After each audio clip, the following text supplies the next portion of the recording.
galera do Tecmundo, tudo beleza? Aqui é o Newton Klena e a gente vai contar mais um capítulo da história da tecnologia, dessa vez sem ir muito lá pro passado. A gente vai contar a história de uma empresa bem recente, mas bem gigante já, que é a Netflix.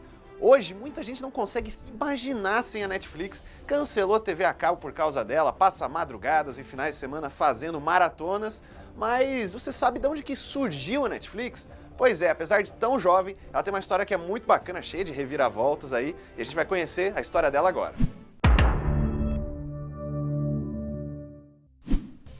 A Netflix foi fundada em Scotts Valley, Califórnia, em 1997, por Reed Hastings e Mark Randolph. O Hastings nasceu em Boston, tem formação em matemática e mestrado em inteligência artificial. Em 91, ele ajudou a fundar uma companhia chamada Pure Software, que cria um depurador de sucesso para o Unix. 5 anos depois, a empresa é vendida e Hastings começa a focar em novos projetos. Já Randolph tem especialização em publicidade e vendas. Ele começou trabalhando na Micro Warehouse, que vendia PCs e acessórios por correspondência. Depois, ele foi para uma startup comprada pelo Hastings e se tornou vice-presidente de marketing por lá. Reza a lenda que tudo começou quando Hastings ficou incomodado de ter que pagar $40 de multa em uma locadora por devolver um filme atrasado. Só que essa história é muito boa, mas na verdade é muito falsa. A intenção é apenas contar uma situação comum na época para explicar o sucesso da Netflix. Na verdade, a Netflix foi fundada só depois de um longo estudo de mercado. O primeiro CEO foi o Randolph, que era especialista em vendas. A ideia dele, ele queria porque queria, era o sonho da vida dele, criar um sistema de vendas por correspondência em que você fazia o pedido pela internet. O primeiro teste deles foi com fitas VHS, só que elas eram muito caras e muito frágeis, então eles começaram a ver novos mercados. Aí eles resolveram testar um tal de DVD, um formato de mídia em disco que estava só começando nos Estados Unidos. O serviço começa a funcionar em abril de 1998 e, olha, não tem nada a ver com streaming não. Você acessava o site, encomendava filmes por lá e os DVDs eram entregues na sua casa. Terminou de assistir ou acabou o prazo? O motoboy passa de novo na sua porta, pega os filmes e você já pode aproveitar e encomendar mais. O pagamento era feito por título locado, não tinha nada de assinatura mensal. Esse modelo só veio em 1999 e foi ele que deixou a Netflix famosa. Você paga uma taxa fixa, pega e vê quantos filmes quiser e não precisa se preocupar com qualquer outra taxa, tipo o tal do atraso da locadora. No começo da vida, a Netflix quase foi vendida 2 vezes. Em 98, a dupla fundadora se encontrou com o CEO da Amazon, Jeff Bezos, e houve uma proposta de compra de $12 milhões. Ela foi recusada e hoje a Amazon é uma das grandes rivais da Netflix no streaming com o Amazon Prime Video. A segunda é a mais inacreditável. Em 2000, a Netflix se oferece para ser comprada pela Blockbuster, que era a líder absoluta no mercado de videolocadoras. O valor? $50 milhões. Troco de bala para a Netflix hoje em dia, mas uma fortuna que a Blockbuster hoje já não tem. Essa recusa da Blockbuster parece um pouco de falta de visão de mercado? Parece e é, mas se você analisar os fatos na época, ela faz um pouco de sentido sim.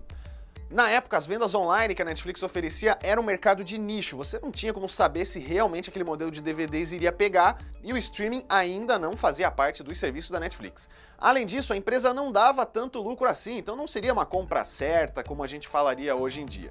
Só que, claro, vendo hoje a situação da Netflix e da Blockbuster, a gente sabe quem fez besteira nesse negócio. No mesmo ano, ela muda de logo e adota o formato em fundo vermelho, que a gente conhece até hoje. E vem também uma mudança na cadeira de CEO. Randolph sai em 2002 e deixa o cargo com Hastings. Ele já disse em entrevistas que gostava mais da fase startup da empresa e que o colega é o grande responsável pelo sucesso da plataforma. Hoje, Randolph trabalha com investimentos e na formação de novos empreendedores, além de ter cofundado uma empresa de software de análise de dados. Nesse mesmo ano, e agora com a proposta de ser totalmente independente, a Netflix inicia a oferta pública de ações e dá muito certo. Com esse dinheiro dos investimentos, no ano seguinte, 2003, ela atinge a marca de 1 milhão de assinantes. E daí, não para mais de crescer. Aí a gente viaja um pouco no tempo e vai para 2007, quando o modelo de streaming em vídeo é apresentado. Nessa época, ela também atinge a marca de 1 bilhão de DVDs alugados, mas esses discos estavam começando a ficar para trás. Nesse ano acontece uma coisa curiosa que pouca gente sabe. A Netflix anunciou um concurso para premiar com $1 milhão a equipe que desenvolvesse o melhor algoritmo de recomendação de conteúdo. Os vencedores foram cientistas da Bellcore Pragmatic Chaos, uma mistura da AT&T com o laboratório da Áustria.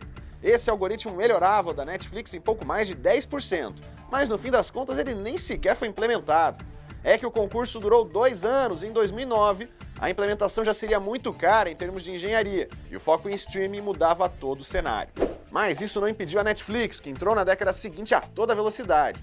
Em 2010, ela estreia no primeiro país fora dos Estados Unidos, indo para o Canadá.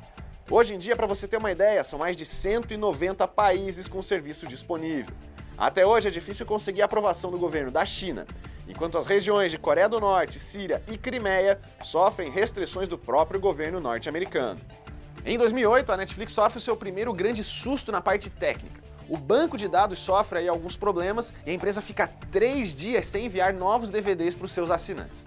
Só que isso até que foi um pouco positivo, porque fez ela se espertar e adotar a computação em nuvem para guardar todo nos seus servidores. Ela então contrata o Amazon Web Services, olha só, logo a Amazon, que vai virar uma de suas maiores rivais. A migração completa de todos esses dados e processos é tão demorada e tão complexa que começou lá atrás e só terminou agora, em 2016.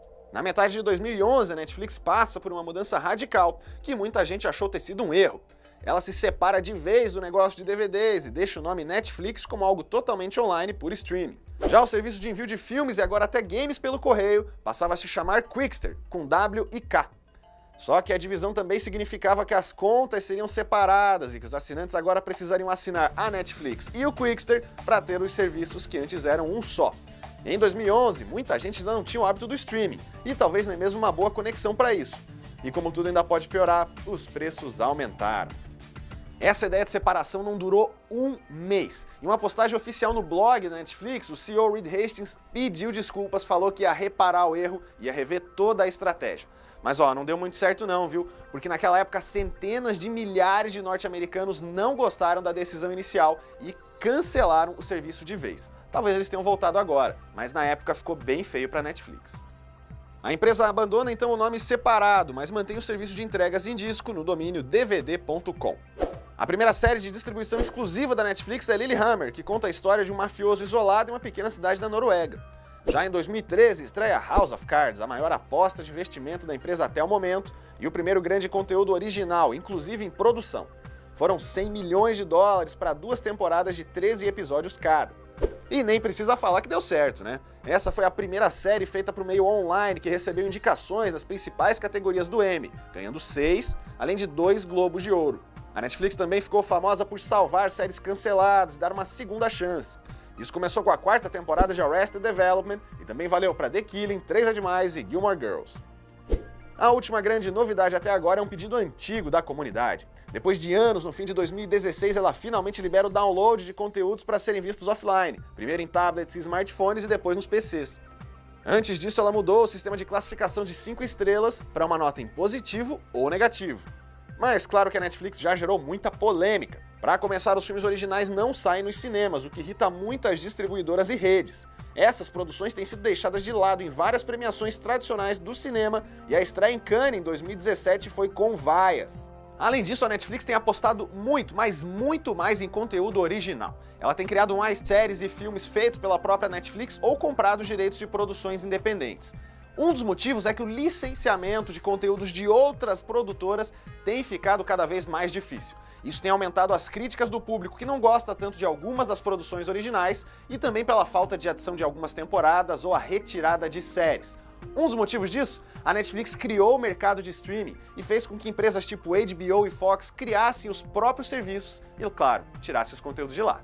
E a Netflix também é uma grande defensora da chamada neutralidade de rede, especialmente lá na sua terra natal, nos Estados Unidos. Isso porque várias operadoras já foram acusadas, olha só, de diminuir a velocidade dos assinantes que ficavam muito tempo no serviço de streaming. Ia acontecer com você? Comigo ia, hein? Mas olha, essas leis estão atualmente em discussão lá nos Estados Unidos e, por enquanto, o negócio tá jogo limpo, todo mundo com a mesma velocidade, mesmo vendo Netflix o dia inteiro.